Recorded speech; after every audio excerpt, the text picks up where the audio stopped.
Hi guys! Our lunch for today is sunny side up egg and hot dog. Paborito ho namin yung ulam. Oo, kailangan ho naming lutuin po yan. Well done pong pagkaluto. Yung sunny side up.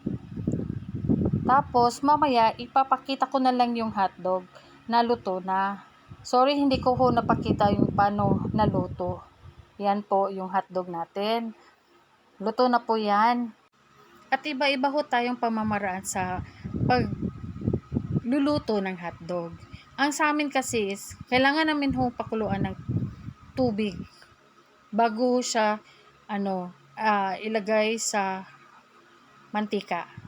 At ayan, nagluto na din ako ng pangalawang sunny side up. Sana nagustuhan niyo po yung video ko ngayon. Thank you for watching. Please like and follow po.